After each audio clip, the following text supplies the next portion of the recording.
Hi, y'all. Happy Friday. I know I'm a little congested, but I hope all is well with you guys that are tuning in. And if you are just tuning in, that's great. If you are not able to tune in, there's the replay.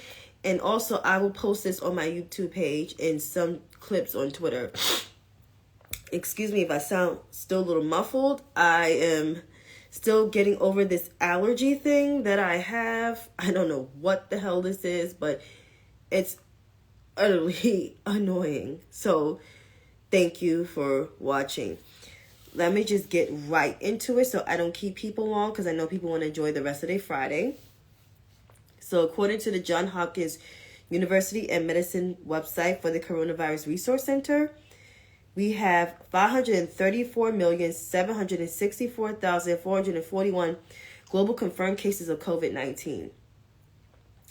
And the global death toll sits at 6,307,961.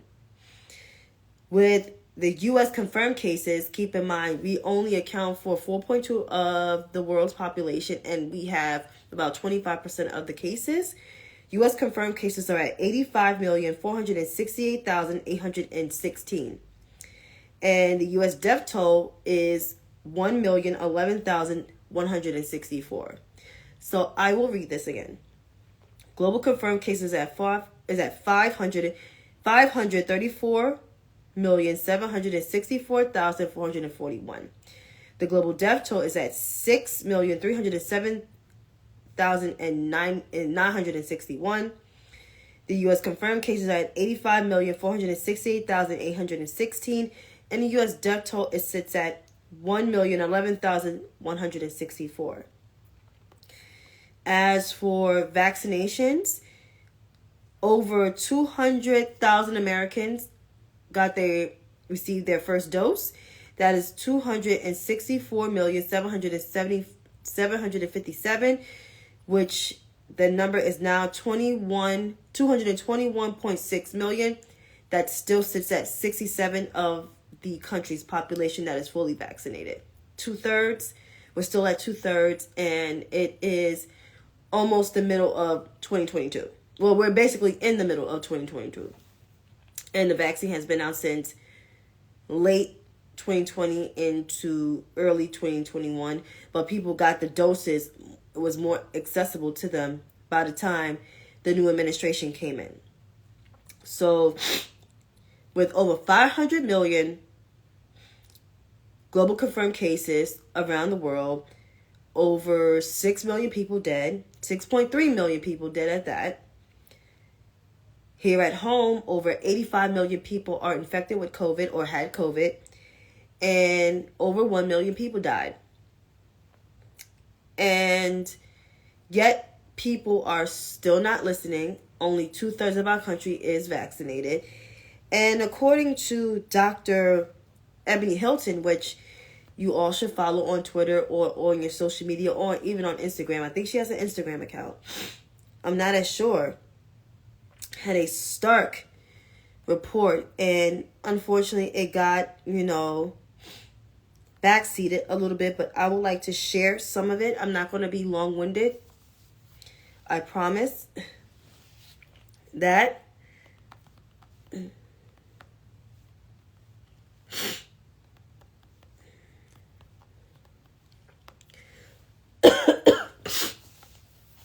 Hello to everybody that came on. So, Dr. Hilton, who is an epidemiologist, she's a doctor, and you can see her on MSNBC. I think she's an MSNBC contributor. Said this: white American death rate for COVID exceeds all others. Now behavioral choices drives this. Excuse me. Ooh. Sorry for belching. I predicted this back in March 2021. Wrote an op-ed titled, "Dear White America, You're in Danger, Girl." I submitted this to the New York Times, and others all rejected, and no one believed me. Read the op-ed. And then I think she had a thread. The understated story at this guy's New York Times piece is that behavioral choices of a sizable portion of white Americans to defy basic mitigation factors in this pandemic, like mask wearing and vaccination, lead to the death and the spread of the infection to racial minority communities, which is true. That overzealous pressure of privilege had prolonged the pandemic and put the most vulnerable populations at risk, which is true. This is why the CDC government and the HHS government must change their ways. They currently have a policy centering the privilege at the expense of the vulnerable. This fails both sides, and she's right. Bakari Sellers and Amy, remember my op-ed. You both tried to support it, publishing to no avail. Imagine if this conversation was actually had back in March of 2021. How many lives that could have been saved? And she's right. I've been paying attention to Dr. Hilton since 2020. When she was on Roland Martin Unfiltered, when she was on the 11th Hour with Brian Williams, when she constantly was on TV, constantly on independent stuff, constantly tweeting stuff, constantly making videos, wanting us to double mask. She was one of the first people. The reason why I double masked back in late 2020. And I still do it in 2022. And the reason why I still do it, because this pandemic is still not under control. Only 2/3 of this country is vaccinated. 2/3. Keep in mind, the vaccine is free and available to us, and nobody seems to care. And especially white America. This is for you. You guys cried about wearing a mask is related to slavery. How dare you? How dare you even make that ridiculous comparison when the mask is to save your lives?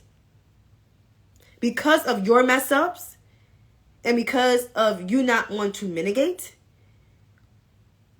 that includes wearing a mask, keeping your freaking distance, and not taking the vaccine.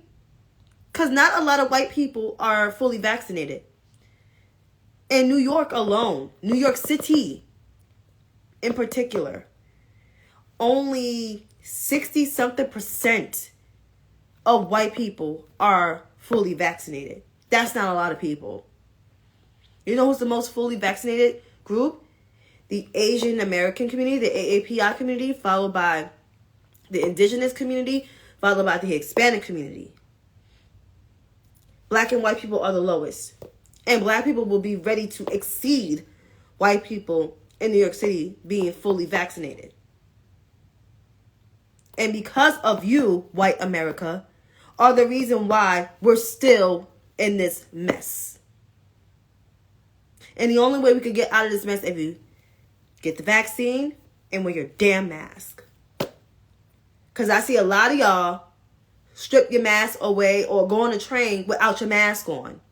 And look at me like I'm crazy. I ain't looking at you. I stare into space all the time. I look at wherever I want to look at.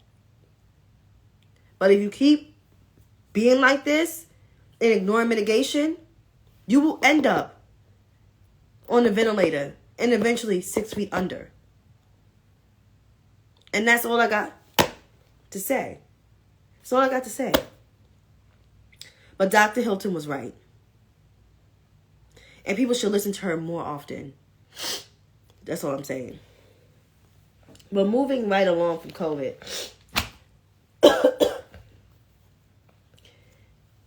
Congress recently passed a gun legislation bill sweeping through.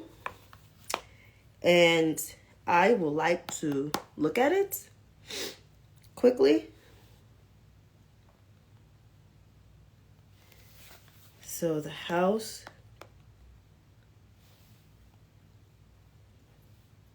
passed a bill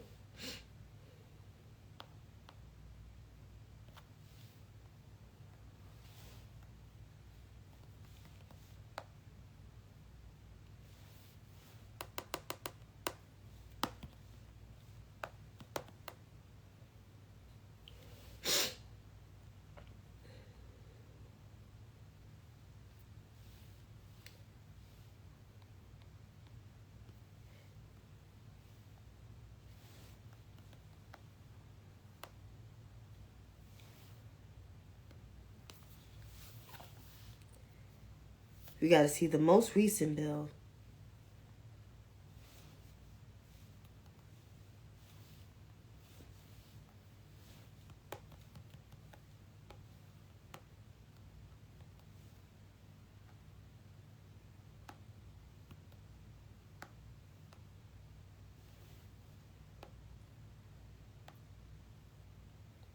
So I'm going to read this.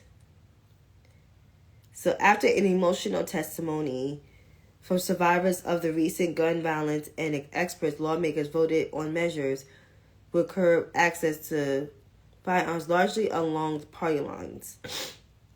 A divided House on Wednesday, of course, approved a wide-range package of gun control legislation in a party line vote, but the measures were all certain to go nowhere and evidently divided Senate.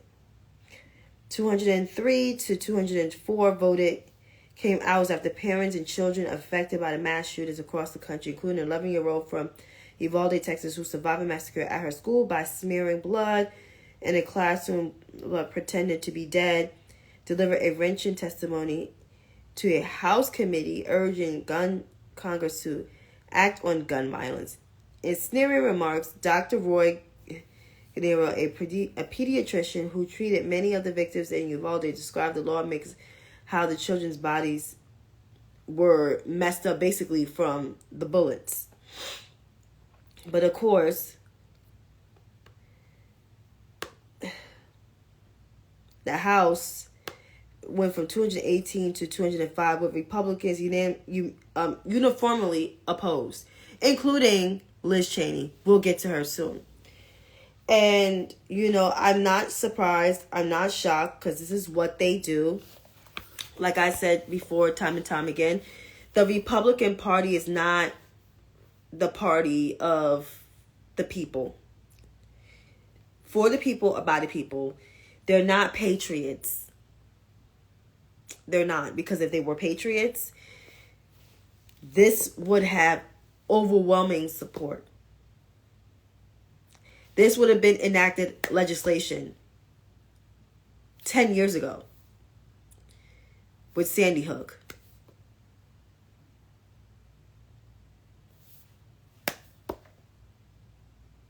But this is where we are.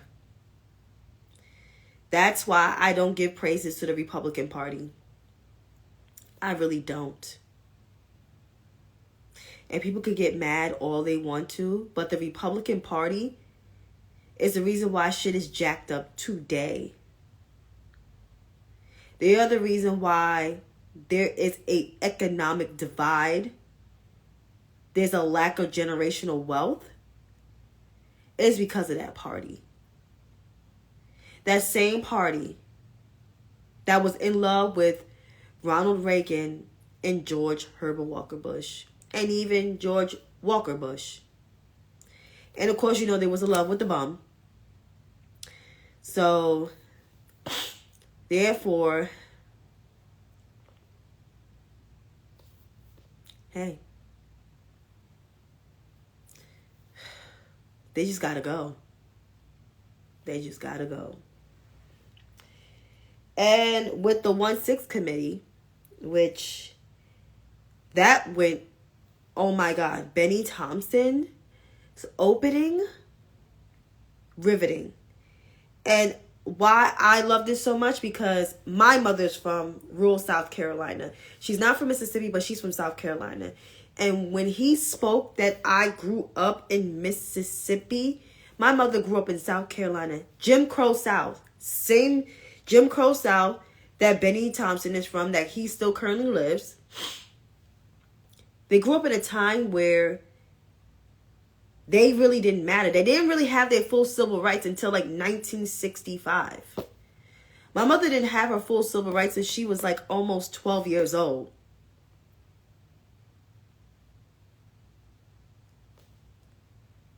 And to him hearing that story and related to today, how these group of people that came into the insurrection and attacked people are trying to take us back to that time, that was starking, but it was very true. And a lot of people were tuned out and didn't want to hear it, because I'm going to get to them next. But they didn't want to hear it. But the truth is the truth. What Benny Thompson said hit most black people that have relatives from the South and that were alive during that Jim Crow era. That these same people that invaded the Capitol want to take us back to. What that bum that used to occupy the White House want to take us back to. So him saying that and conducting this hearing the way he did, kudos, and I salute Representative Benny Thompson of Mississippi. I'm going to get to these other folks soon, but I have to cover these midterms first, which is not going to take me that long. So the midterms of this past Tuesday, we have races coming out of California and Iowa. So, according to Ballotpedia, we can start off with California. California had their congressional race for the House race of the 27th district. And of course, Mark Garcia is the incumbent. He got 49% of the vote. And Christy Smith got 35%. So this will be a rematch. So hopefully if people do the right thing and vote for Christy, then it should be no problem. People need to come out and vote because I heard the numbers were abysmal. And you can't take these primaries for granted. And that's with the mayor race out there. People endorse Caruso, which I don't know why, over Karen Bass because she has a Scientology thing, which I think that's crazy. But those two will battle each other. And then you have the Iowa Senate race. People didn't really get behind Abby. They got behind the white guy, of course, because it's Iowa. But the great news is Iowa will have their first Black Democratic nominee running against the incumbent. So the two women are going to be battling each other. That's going to be wild. And Kim is stupid. So I hope De Jure, I don't want to mess up her name. I hope she wins. Because she seemed like she's authentic and wants Iowa to get on the right track. And of course, they have their Republican race like it mattered. But turnout for the primaries could be a lot better in a lot of these places. And the rate things are going to get worse. That people are going to have to drag their raggedy asses to the polls. Because South Carolina's primary is on June 14th. And I think there's some primaries on June 21st. And then the primary in my state for state races is June 28th. And I think there's one in August, which the courts jacked that up. Don't know what's going to go on. I think my AG is fighting for that. But, yeah, you got to show up to these primaries because Republicans normally vote in these off-year elections. And now they're realizing, like, midterms are serious because look what the Republicans around the country and state houses up to the federal legislature, look what the fuck they're doing. Nobody wants to be in that mess. Like, come on. Seriously? Y'all need to get your lives. So, show your behinds up and vote. And now I'm getting to the part, which I've been dying to get to the whole entire day. Hopefully, I don't cough through all of this nonsense. Time to read. So, watching yesterday's hearing, there was a fucking love fest for a particular congresswoman who is the vice chair of the 1-6 committee. And her name is Elizabeth Lynn Cheney of Wyoming. Now, the back history with Elizabeth, and just going to just look at some things with Elizabeth really quickly. Not going to take long.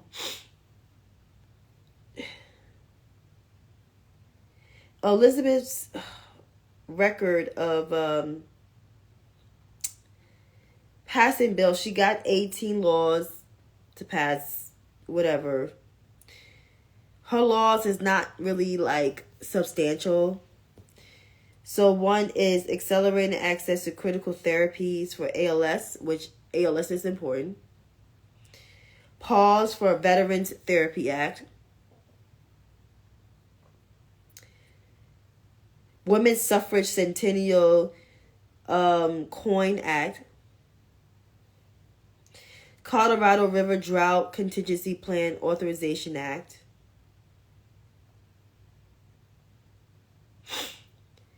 Then Circulating Collectible Coin Redesign Act. Never Forget the Heroes. Regarding September 11 Victim Compensation Fund. Never Again Education Act. The American Legion 100th Anniversary Coin Act. Preventing Maternal Deaths Act of 2018. But she couldn't support the one in 2021. Okay. And Global War on Terrorism War Memorial Act. Yeah. It wasn't meaningful. But she voted against a lot of key legislation, including the Voting Rights Act and, the Domestic Terrorism Prevention Act of 2022 and a lot more. But I'm making these statements because there are people that had a love fest for this woman. I mean, it's disgusting. So, I would like to start by reading some of what I screenshotted. Aaron Ryan said this. It brings me no pleasure to say this, but this hearing brings us one step closer to the first female U.S. president being Liz Cheney. I truly hope I'm wrong. Oh, you were wrong. Very wrong. But she's not the only one.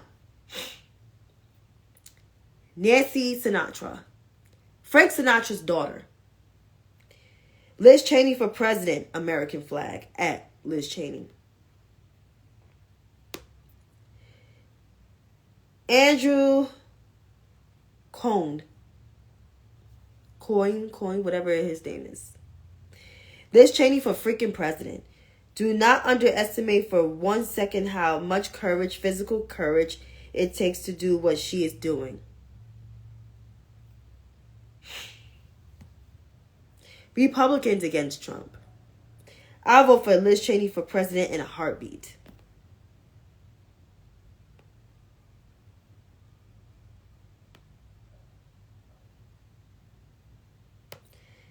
Lastly, who's for Liz Cheney to be the first woman president of the United States? I think it's a question worth thinking about. She may be a martyr by her party for this, but that could launch her toward bigger things. She come off as one of the sadly few prominent Republicans with a conscience and a spine.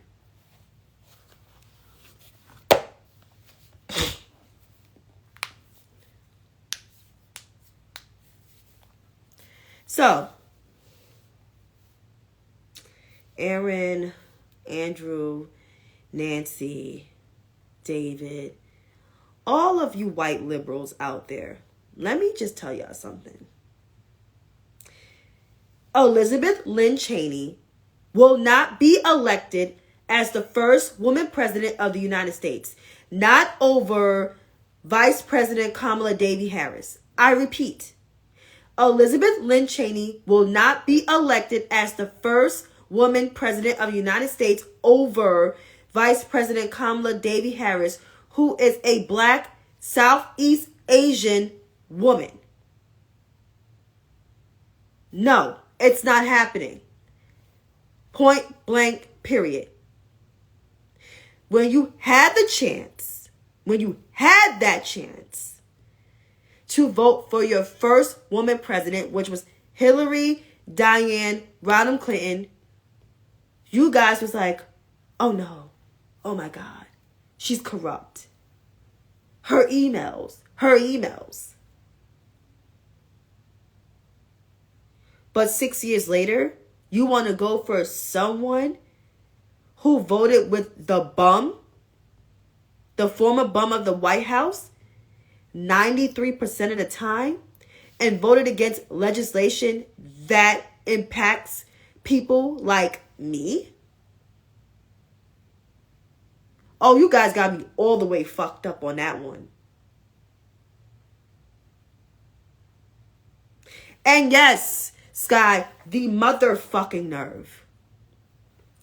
So people like David and Nancy Sinatra and Aaron, all of y'all can just shut the hell up and get over the fact that we have a first woman vice president who will eventually become the president of the United States. And yes, she got melanin in her skin. So if you don't like it, you can leave. Oh yeah, and voted against Roe v. versus Wade codification, voted against the George Floyd Justice and Police Act. She voted for the Crown Act. But she still ain't shit. Like what Reese said, she still ain't shit. I had to tell my mom that Liz Cheney ain't shit. No, excuse me. I want to use her government name. Elizabeth Lynn Cheney ain't shit. Okay? Like her father, Richard.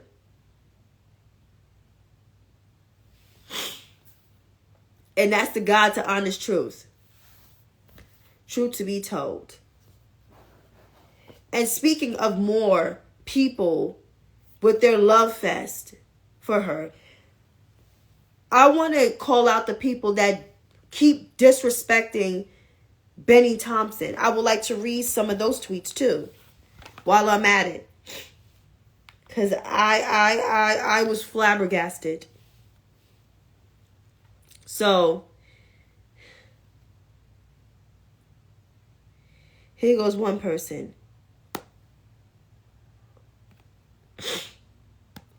Her name is Patty Smith.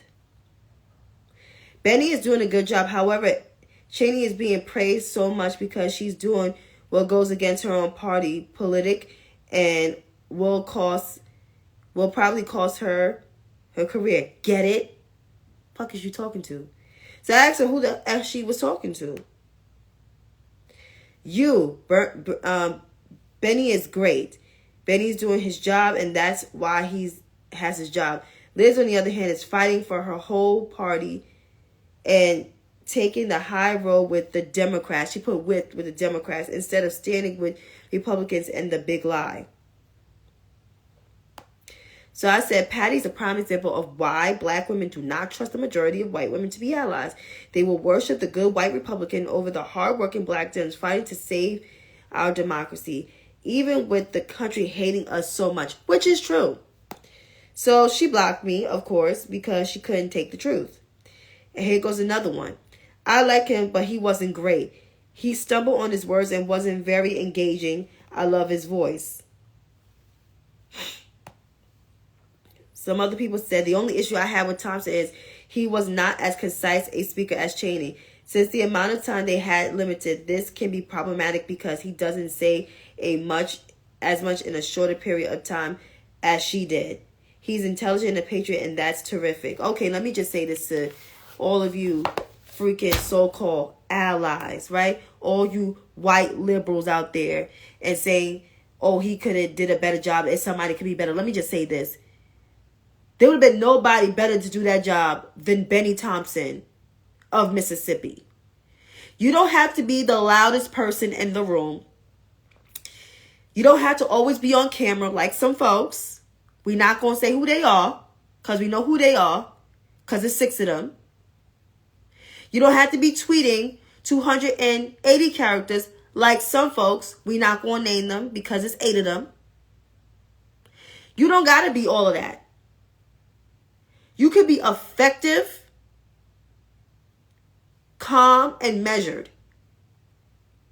And Benny Thompson is a calm and measured person. He's not the loudest person in the room, but he's the most sufficient and effective person in Congress.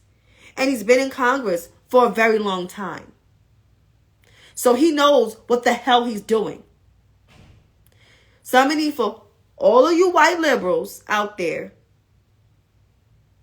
to shut up and stop coming for Benny Thompson.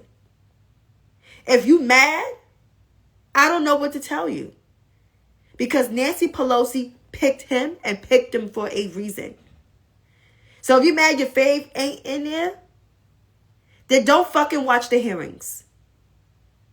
Point blank, period.